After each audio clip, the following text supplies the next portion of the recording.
রাজশাহীকে ১০৫ রানে হারিয়ে এবারের বিপিএলে প্রথম জয় চিটাগাং কিংসের। আসরের প্রথম সেঞ্চুরিয়ান চট্টগ্রামের উসমান খান।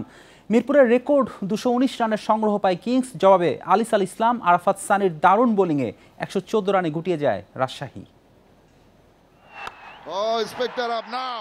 মিরপুরে ঘুরে দাঁড়ানোর ম্যাচ, উড়ন্ত তাসকিনে অপ্রত্যাশিত শুরু চট্টগ্রামের। শূন্যতে আউট পারভেজ ইমন, কিংস শিবিরে স্বস্তি ফেরানো ১২০ রানের জুটি ওসমান খান, গ্রাহাম ক্লার্কের। রাজশাহীর বোলিংয়ে একমাত্র শক্তি তাসকিন। উইকেট শিকারে বাকিদের ব্যর্থতা তা প্রমাণে যথেষ্ট। ক্লার্ককে ফেরানো সোহাগ গাজীর ব্রেক থ্রু খুব বেশি কাজে আসেনি। একদিকে রাজশাহীর এলোমেলো বোলিং, অন্যদিকে উসমান খানের দাপুটে ব্যাটিং।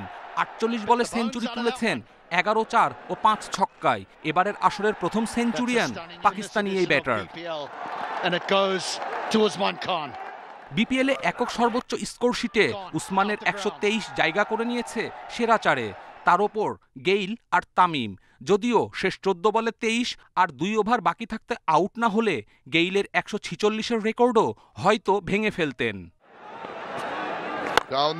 উসমানের ব্যাটিং তাণ্ডব আর শেষ দিকে মিথুন, হায়দার আলীর ক্যামিও ইনিংসে কিংসের স্কোরবোর্ডে ৫ উইকেটে ২১৯ রান। বিপিএল ইতিহাসে যা হোম অফ ক্রিকেটে সর্বোচ্চ। এছাড়াও সব আসর মিলিয়ে দলীয় সর্বোচ্চ স্কোরের সেরা ১০-এ চট্টগ্রামের এই ইনিংস।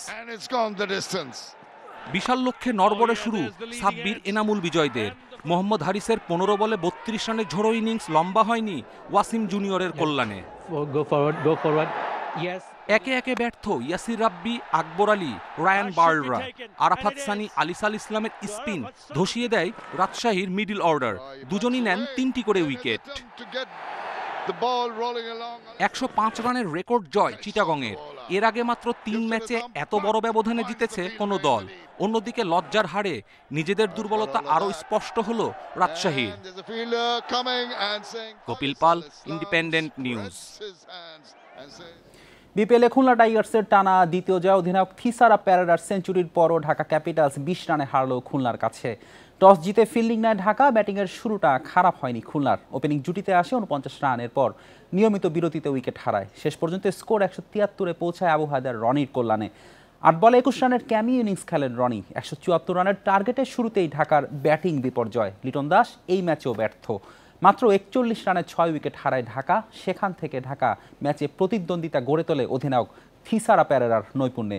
৬০ বলে ১০৩ রান করেন পেরেরা, হাঁকান ৭টি ছক্কা। তবু জয় আসেনি ঢাকার। আসরে টানা ৩ ম্যাচ হারল সাকিব খানের ঢাকা ক্যাপিটালস।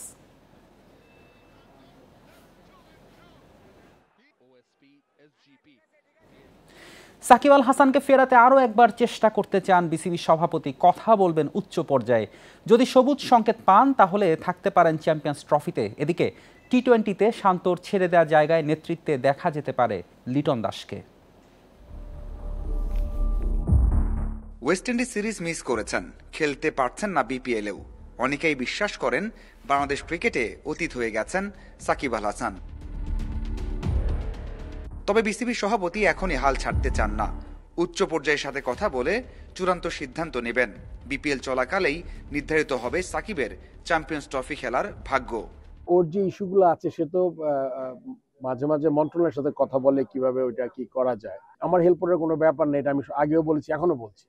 এটা শুধুমাত্র গভর্নমেন্ট লেভেল থেকে যদি কোনো ইনস্ট্রাকশন আসে, ওর যেই সমস্যাগুলো আছে ওগুলো যদি ঠিক করতে পারে তাইলেই কিন্তু আমার মনে হয় যে এটা একটা ব্যাপার ডিসিশন নিতে পারে। এই জিনিসটা আমার মনে হয় যে এই বিপিএল এর মাঝেই সিলেক্টরদের সাথে বসে আমাদের ডিসিশন নেওয়া দরকার। গুঞ্জন সত্যি হয়েছে, নাজমুল শান্ত টি-20 ফরম্যাটের নেতৃত্ব ছেড়েছেন। নতুন অধিনায়ক হতে পারেন লিটন দাস। তবে টেস্টের মতো চ্যাম্পিয়ন্স ট্রফি পর্যন্ত ওয়ানডেতে অধিনায়ক থাকবেন শান্তই।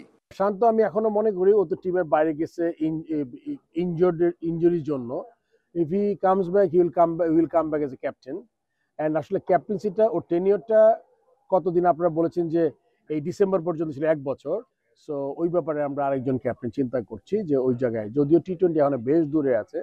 বিপিএল এর টিকিট ইস্যুতে ভাঙচুর, অগ্নিকাণ্ড, ভাবমূর্তি নষ্ট করেছে বিসিবির। এর মাঝেও মাঠে দর্শকের উপস্থিতি ও বোর্ডের মধ্যে অব্যবস্থাপনা দূর করতে পারাকে সাফল্য হিসেবে দেখছেন ফারুক আহমেদ।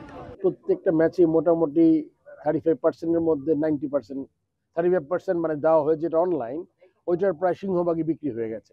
তো সেদিকে বিবেচনা করলে আমার মনে হয় মানুষ আস্তে আস্তে অনলাইনে ঢুকছে। মিরপুরে নিয়মিত হচ্ছে হাই স্কোরিং ম্যাচ। বোর্ড সভাপতির বিশ্বাস, এই সাহস জাতীয় দলেও কাজে লাগবে। Mazharul Islam, independent news, Dhaka. এই ছিল আজকের যত খেলায়। ইন্ডিপেন্ডেন্ট টেলিভিশনের সব খবর বিস্তারিত জানতে চোখ রাখুন ফেসবুক, ইউটিউব, এক্সে। আমন্ত্রণ আমাদের পরের আয়োজনে।